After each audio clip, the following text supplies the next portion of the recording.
cátedra Miguel Alemán, que en el año 2017 fue otorgada a nuestro invitado del día de hoy, el doctor Héctor Hugo García, del Perú. Déjenme decirles que la cátedra Miguel Alemán, ¿se acuerdan que hace un mes tuvimos a otro catedrático Miguel Alemán, Arturo Álvarez Bulla? La cátedra Miguel Alemán es una distinción que otorga la Fundación Miguel Alemán a representantes del más alto nivel en múltiples áreas de la investigación médica, clínica y biomédica. Entonces, ser recipiendario de esta cátedra implica, digamos, se espera que se fomente una cierta vinculación con los académicos de nuestro país. Ayer en la mañana el doctor Héctor Hugo García, que ahorita les platico un poquito más acerca de él, recibió el diploma como, digamos, formalización de esta designación, pero yo quisiera mencionar que en la tarde de ayer hubo una reunión en la que se esbozaron posibilidades para continuar la colaboración entre el Grupo Mexicano de Cisticercosis y el Grupo Peruano de Cisticercosis que él encabeza, que él lidera. Entonces, esto lo vamos a seguir trabajando porque todos estamos convencidos que sería mutuamente benéfico el mantener, el incrementar la comunicación, la colaboración, el intercambio de alumnos, por ejemplo, entre los grupos mexicanos y los grupos peruanos representados en este momento por Hugo. Somos todos cisticercosos, ya saben, cisticercólogos. Ya todo el mundo conoce bien al doctor García, pero sí quisiera mencionar algunos detalles mínimos de su desarrollo académico. El doctor García es nacido cerca, tengo entendido, de Lima, pero ¿cómo se llama? Close to Lima. Where were you born? Tingo, ¿verdad? Tingo. Y hizo su carrera como médico, su licenciatura en medicina. He went to medical school en la Universidad Cayetano Heredia de Perú. Y después hizo su posgrado, su doctorado en Johns Hopkins. He did a PhD Esto, in Johns Hopkins. desde mi punto de vista, pues proyectó las opciones de trabajo y de investigación del doctor García a otro nivel, especialmente por su gran capacidad para establecer colaboraciones productivas. Estableció colaboraciones con profesores de Johns Hopkins, del CDC de Atlanta, de otras universidades de Estados Unidos, y tuvo una gran habilidad para llegarse recursos. Si nosotros nos quejamos por las dificultades para hacer investigación en México, Perú, no me atrevo a predecir que tiene mayores dificultades, y en este ambiente tenemos la figura de Héctor Hugo que destaca de una manera sobresaliente. Su productividad científica ya no se las quiero platicar, pero sí tiene arriba de 300 papers, arriba de 7.500 citas. O sea, es un académico del más alto nivel que que podríamos top-level mencionar, pero yo quisiera academician. enfatizar, como siempre lo hago, But I would like to emphasize, as I always do, que su trabajo científico that his se scientific work basa en esto que se ha dado en llamar is based on what investigación has been translacional. called O sea, translational una gran research. virtud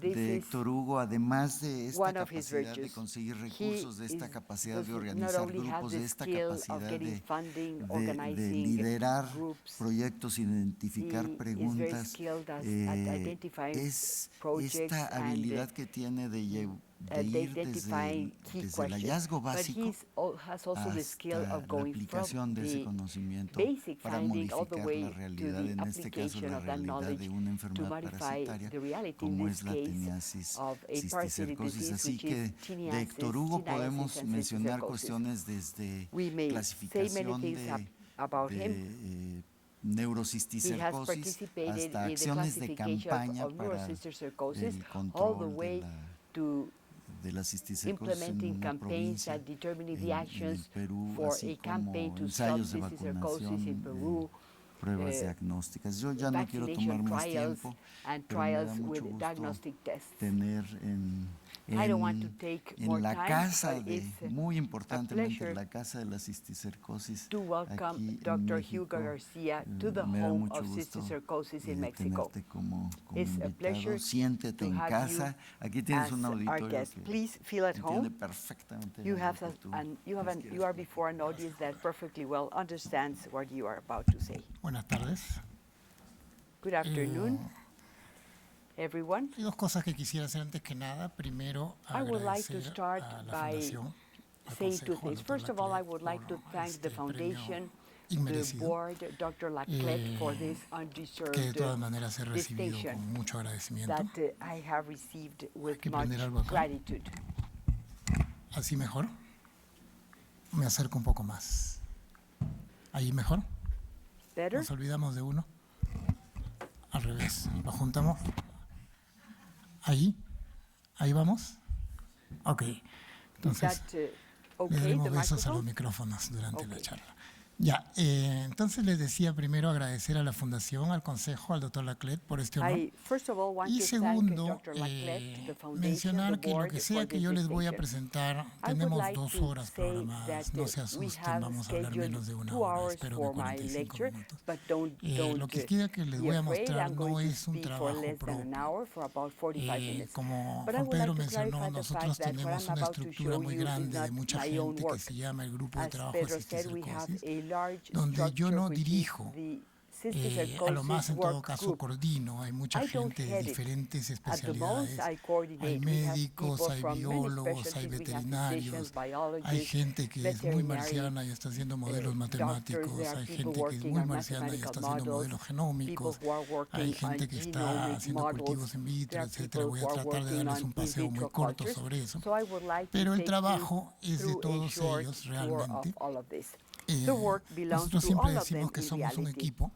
We always say Y that we are ese a equipo team, está trabajando y yo estoy acá disfrutando de la compañía de mis and amigos. so they are working over Habiendo there, and dicho I'm eso, here enjoying the company of my good hace friends. más o menos 15 años, Having said mi this, esposa tomó un curso de about medicina 15 tropical en years Estados ago, Unidos. my wife took Cuando a regresó a course Lima, on yo le medical- pregunté on qué había tropical medicine in aprendido. the United States. When she Y me returned to dijo, Lima, I asked her, aprendí que "What did cada you learn?" expositor And she tiene said, una "I diapositiva learned que that dice each que esa enfermedad presenter es más importante has que a las otras. disease showing that Esta the es la disease that diapositiva he de la will speak about cisticercosis. is the O most sea, yo creo que la important disease, cisticercosis more than se any abre other paso en condition. importancia And this is my slide porque on donde quiera que hay cysticercosis. cisticercosis, I think that, consistentemente estamos in the case of encontrando que el cysticercosis, 30% wherever we find de it, we los consistently síndromes find that epilépticos 30% son of atribuibles seizure a la syndromes cisticercosis. are attributable Pero to viene con otra cysticercosis. característica muy But importante, there is another que es very que important hay characteristic of cisticercosis donde cysticercosis, quiera which que is la gente that cría there is cerdos en bajo cysticercosis wherever saneamiento. people Y donde quiera que la gente es pobre, raise cría cerdos swine en bajo saneamiento. Y under eso no es low casual. income settings or poor El- settings. And Hay wherever un solo animal people doméstico raise que pigs, no hay que these invertir are en darle de always or comer. almost always Es el very cerdo. low income settings.